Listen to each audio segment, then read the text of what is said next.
Já que a gente está falando de trabalho, olha só, o Brasil tem capacidade de contratação de aprendizes de 1 milhão de vagas, mas tem uma relação trabalhista com apenas 600 mil aprendizes. É preciso fazer com que esse setor empresarial compreenda a possibilidade, importância de contratar aprendizes no país.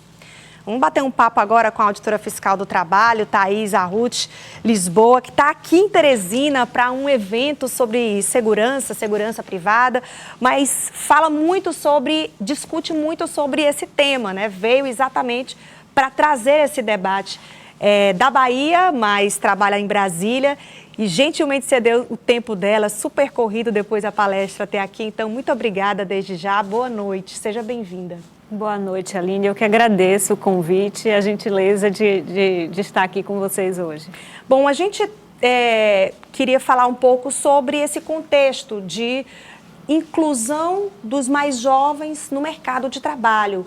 Esse é um grande desafio em todos os setores. Hoje em dia, os setores não estão conseguindo abraçar essa parcela da população ou os jovens não estão conseguindo se capacitar para entrar no mercado de trabalho. Onde é que está o calcanhar de Aquiles? Excelente pergunta. Eu sempre digo que a política pública da aprendizagem profissional é a política pública mais bonita que a gente tem no país, porque ela atrela os 2 pilares mais importantes para uma nação, né, que é educação profissional e trabalho digno. Então, a beleza da lei está aí. E aí, todas as empresas no país têm essa obrigação legal em contratar aprendizes. E aí, alguns segmentos, obviamente, encontram mais dificuldades, que foi o que foi tratado hoje nesse evento organizado da vigilância privada, que é exatamente o segmento de vigilantes, né? Então, como atender a lei do vigilante, que tem um monte de especificidades, né? Alguém que vai segurar uma arma, que precisa receber um treinamento bastante cuidadoso, como atrelar isso com a lei do aprendiz. E hoje é possível, existe a possibilidade de você contratar um aprendiz de vigilante, casando a legislação da Polícia Federal com a legislação do trabalho, unindo as 2 legislações e dando oportunidade para o público que tanto precisa, né? Para a nossa juventude, que precisa de oportunidades, precisa de trabalho digno, precisa receber educação. Então, é uma grande política pública que tem tudo para dar certo e atender esse segmento específico que tem, de fato, dificuldades legítimas para o cumprimento. Tem, inclusive, uma avaliação, um estudo da Fundação Getúlio Vargas, da FGV, que foi divulgado recentemente, que mostra que essa parcela da população jovem, entre 16 e 26 anos, salvo engano, o nível de desemprego está o dobro do que na população mais adulta. Então, é um fenômeno. Como você avalia essa situação dessa parcela da população?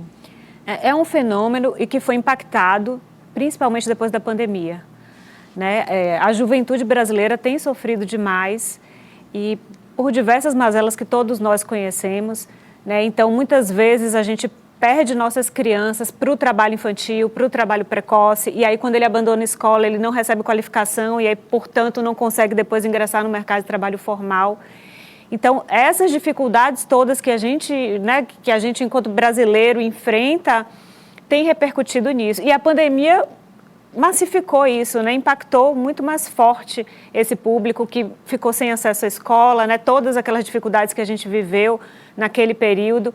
E aí, uma medida que você sai da escola, né, que vai para o trabalho infantil, para o trabalho precoce, para você voltar à escola, é muito mais difícil. Mas a legislação brasileira hoje, ela tem diretrizes que facilitam ou que dificultam essa inclusão no mercado de trabalho para os mais jovens?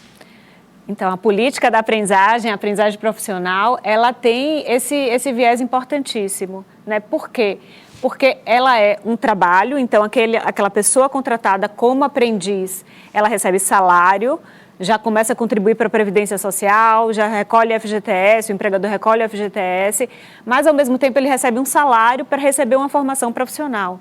E a outra coisa importante da legislação é que o aprendiz ser contratado, ele precisa estar frequentando a escola. Então, muitas vezes os meninos que haviam abandonado a escola porque precisavam trabalhar, voltam à sala de aula, voltam a estudar para serem contratados com carteira de trabalho assinada, com todos os direitos trabalhistas.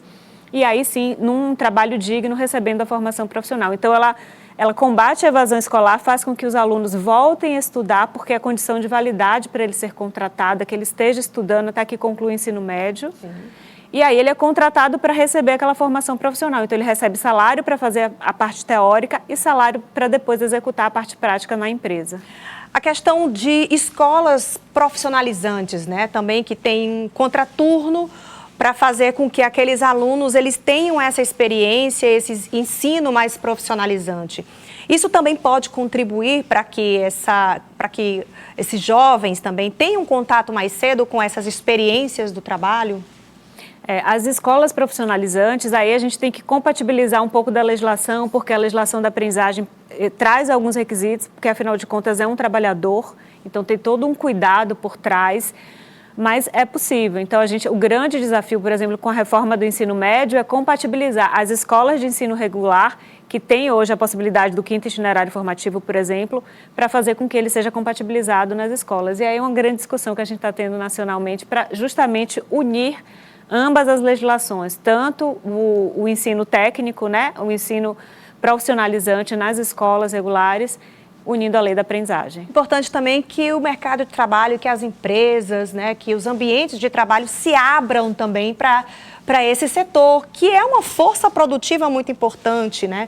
Claro, não pode abrir mão da experiência, mas a carga da juventude também vai trazer uma força da economia muito importante também. Não, perfeito.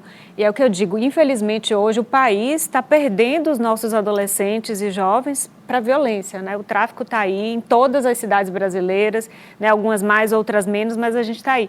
Então, essa política pública, ela vem como isso, trazendo esse jovem, esse adolescente de volta para a sociedade, fazendo com que ele contribua, é o que você falou, para o empresário é muito importante, e eu sempre brinco, para a roda da economia gerar, as pessoas precisam receber salário, precisam ter dinheiro, precisam estar em condições dignas para poder consumir, comprar, consumir serviços. Então, é uma política de ganha-ganha, né? Ganha o empresário que vai estar, né, trazendo um novo consumidor, ganha o empresário que vai estar trazendo, possibilitando capacitar aquele empregado que está ingressando, que vai vestir a camisa da empresa, vai trabalhar com toda a garra.